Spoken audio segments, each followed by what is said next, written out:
guys, welcome back. Today I'll be going over the core principles and concepts of Jeet Kune Do or JKD. What are the core principles and concepts of this art and that make it very practical and efficient if you know what you're doing. So let's get right in. So first, I do want to preference that JKD is not a style. Unlike what most people believe, it's not a set way of fighting. Because Bruce wanted to get away, he wanted to get rid of style, he wanted to get away from style. Because he knew and believed that most techniques can work in a fight. If done correctly and if done on the appropriate timing of when to do the technique. In reality, there are several good martial arts to learn, and they're effective in their own right. In that there's not really one best style. There's not one most effective martial art. Because it depends, right? Jiu-jitsu works pretty well. But if you're in a bathroom and there's pee all over the floor, I don't want to pull guard. Wrestling works very well, it's very tough. Yet if it's two guys, I don't want to get stuck on the ground with one guy. And so the whole point is not to just diss martial arts, but Bruce, he wanted to take the best aspects and the essence of each style to combine it in an effective philosophy. Because Jeet Kune Do is a philosophy. He tried to optimize what works, what's efficient, and what's effective. And through that, you can't be bound by one style, one system, because a lot of them work. That he wanted to be free to be able to go into this and to go into that to be most effective in that time, because yet again, most styles are effective. It just depends on when you use them and what's the environment around you. But yet again, I do want to say that it's not, to be truthfully honest, it's not a style because it's a philosophy. Because with a philosophy, you're not bound to be stuck to one system or one style or two or three, that he had the freedom to draw from whatever style he wanted to. Because if you're a style, then you will be stuck and confined to a set way of doing things, a set technique. And Bruce was very against that. He wanted to be able to draw from or pull from any and every art he could to create this. The first principle and concept we're going over is to intercept, the interception.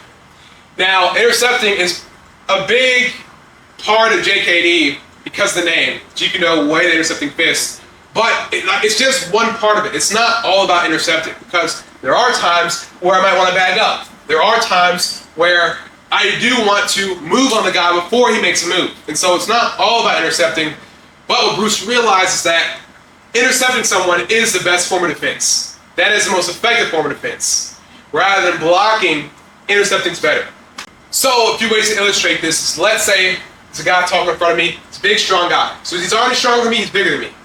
He's yelling at me. I'm trying to, okay, I'm sorry, but I'm talking to the guy.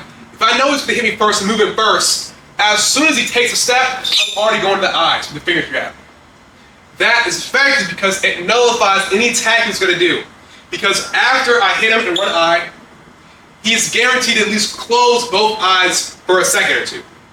It's not always going to just knock him out, but it is going to stun him. That way, after I throw the finger strike, I'm already following up with a punch and attacking him. That way, it doesn't matter if he's a boxer or a wrestler. I'm not giving him a chance to pull off his technique because I'm intercepting. I'm intercepting his intent to harm me. Another way this could work, if we're talking and he just comes and swings at me and stuff, then I can intercept with a block. But notice I didn't just sit there and take it. No, I saw him move, so I intercept his movement and I intercept his hook with a block, but also an elbow strike. Notice how I did two different techniques from two completely different styles. But the point is, it's not bound to technique.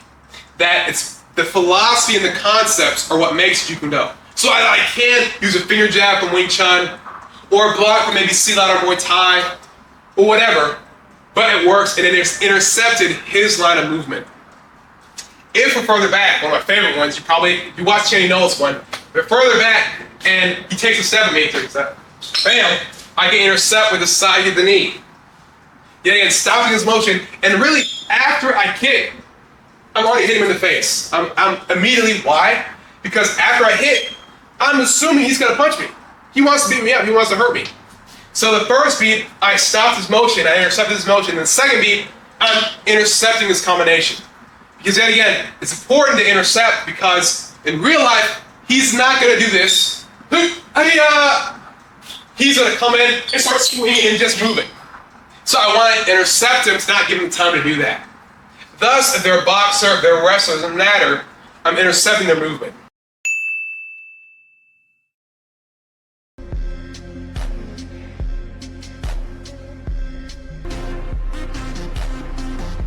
But yet again, using the concept of intercepting to intercept the guy. The second concept and principle in this is going to be simplicity and directness. I put them together because they're important.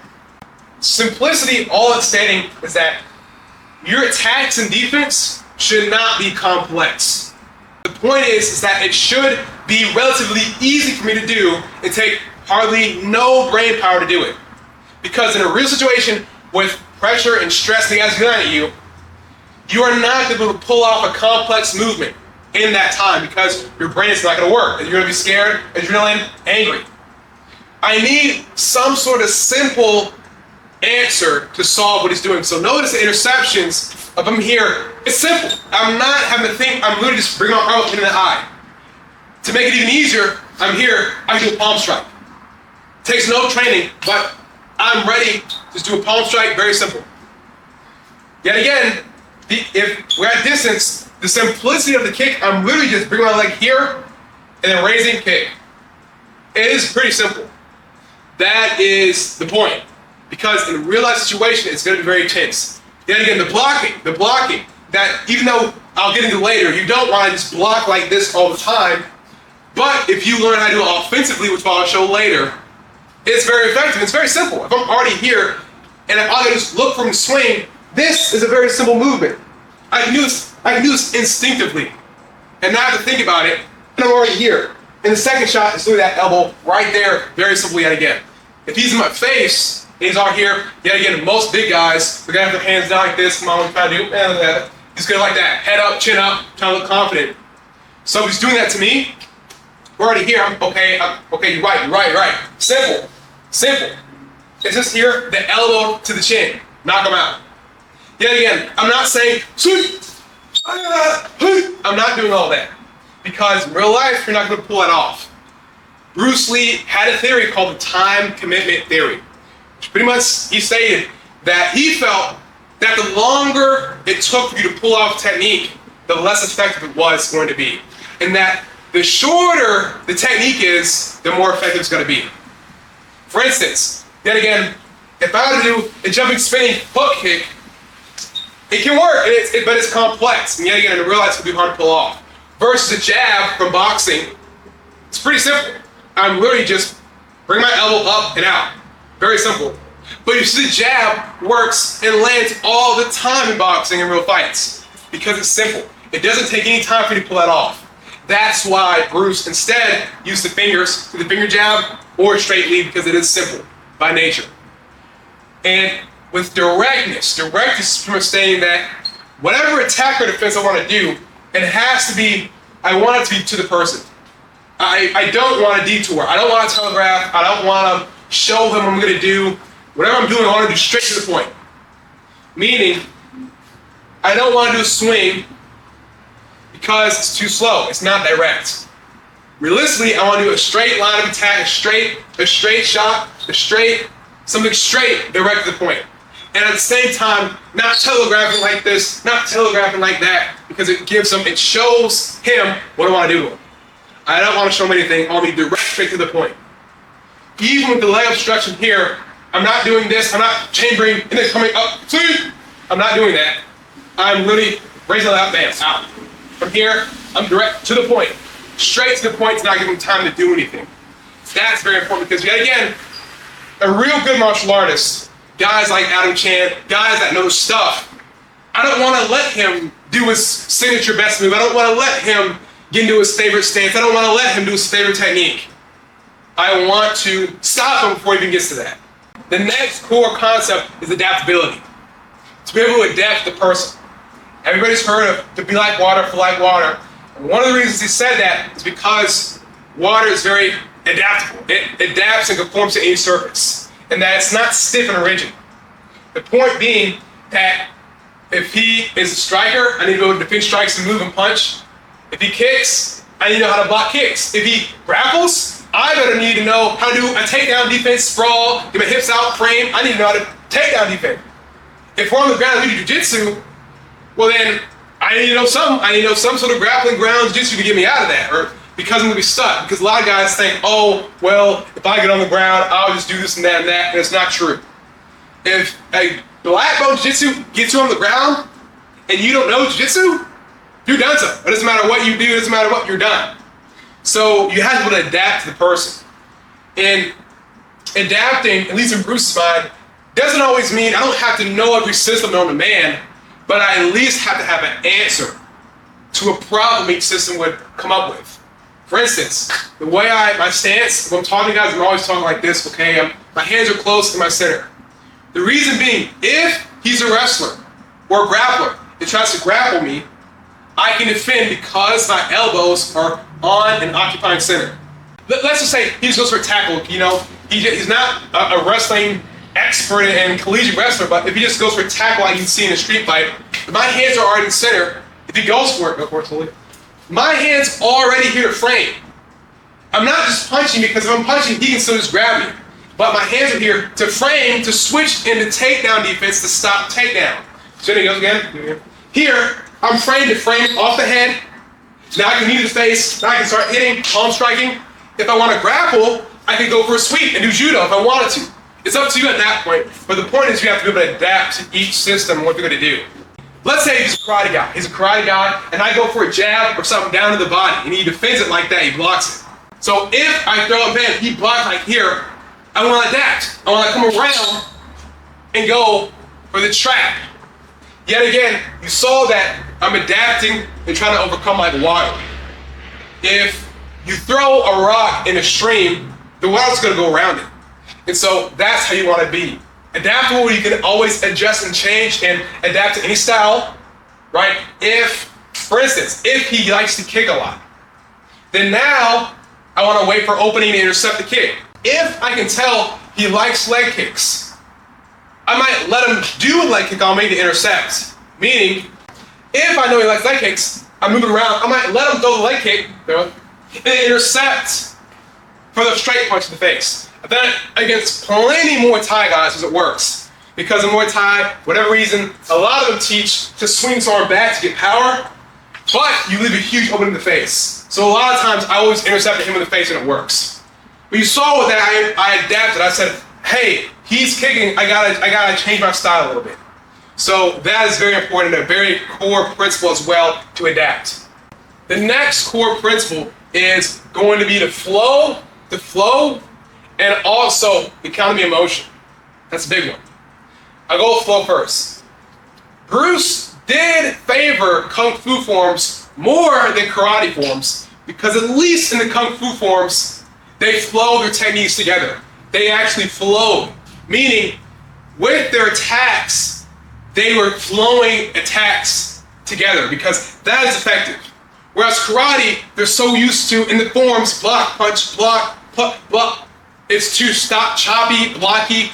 If you attack someone, you want your combination to flow. That's why Bruce liked boxing. Because a boxer, when he's throwing combinations and flowing together, and it works. It doesn't give the guy time to do anything.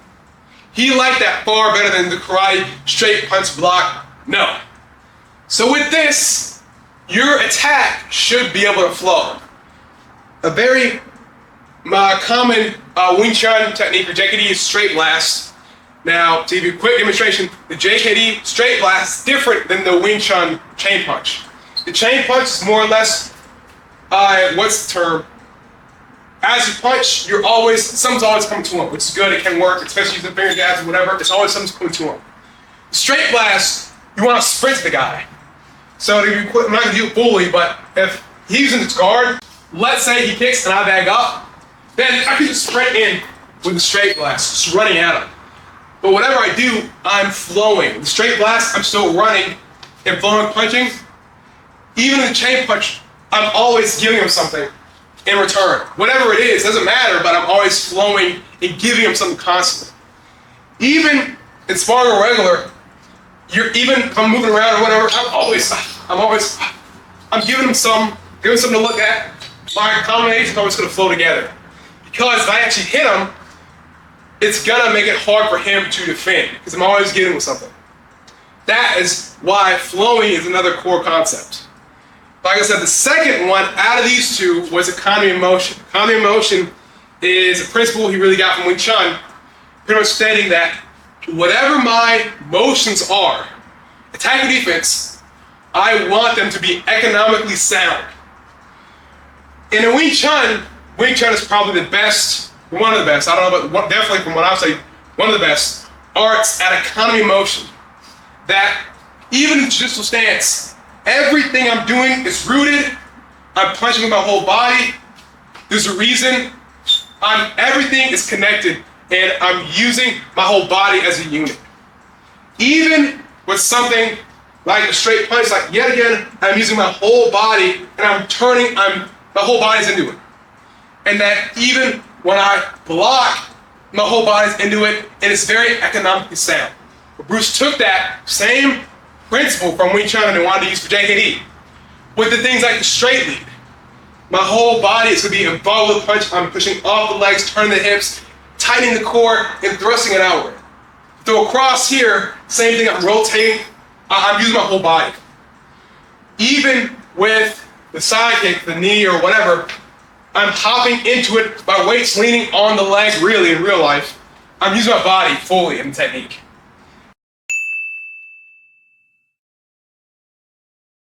Even if he has a stance, yeah, there we go. And if he throws a jab, that the simplicity of just a parry like that is it's economically sound because I'm not doing a fancy monstrous, no.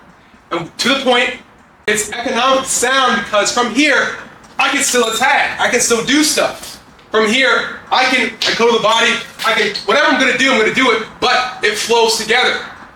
If I do a big block like this, now I punch like here, but it gives me time to do something.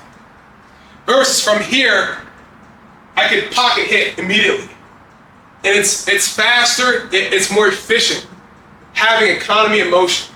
That everything, it should be effective, you're using your whole body, it's to the point and it works. There should be a reason for why you do the technique as you do it.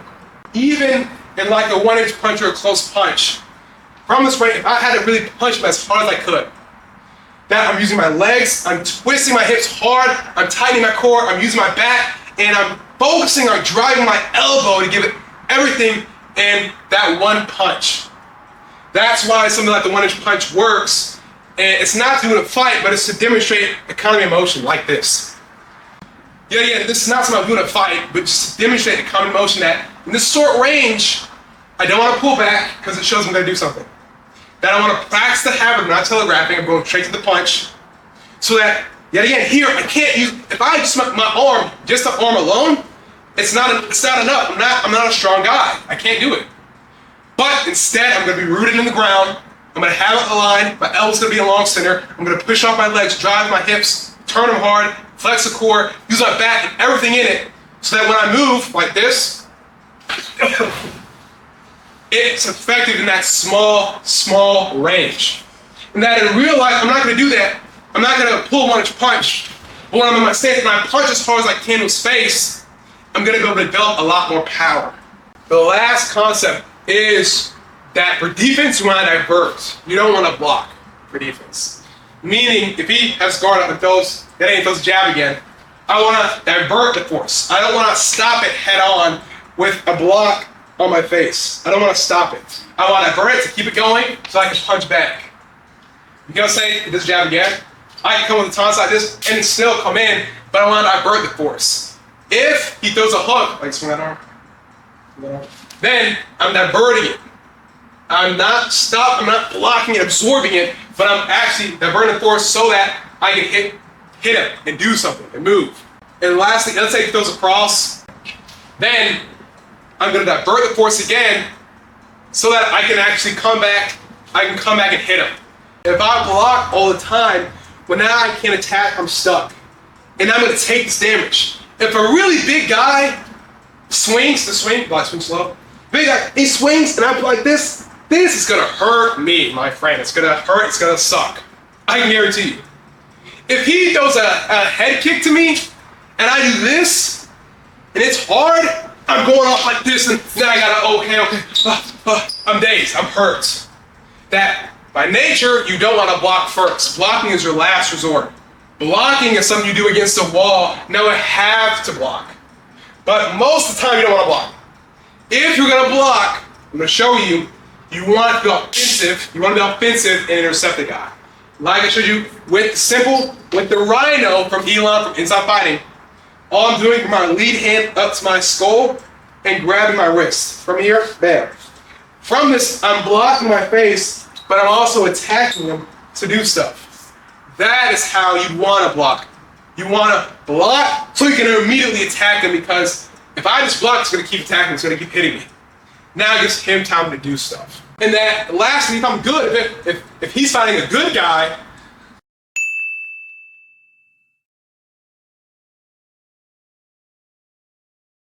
then if he blocks, go for block, like this, like a boxer.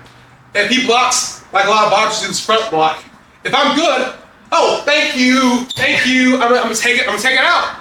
So that is it for today's video. If you want to learn this stuff actually in depth, the full thing, then I highly suggest my $5 fully in-depth course. I added a bunch of new courses to it, so it has over 100 videos of JKD, teaching the philosophy, the concept, the techniques, Bruce Lee's actual techniques. It's a lot of good stuff. You're not going to regret it. Like I said, there's only like probably over 100 videos of this stuff, but really teaching the in-depth technique, how to do it, why to do it, and how it should feel, and also how to train by yourself. So it's a great course. If you're interested in learning JKD, hit the link, top link in the description. And if you're interested in training with me, or I coach you and show you the stuff, then also hit the link for the $5 course. And in there, I also coach people one-on-one. I'll get with you one-on-one. We can talk about your training, and I'll get you better.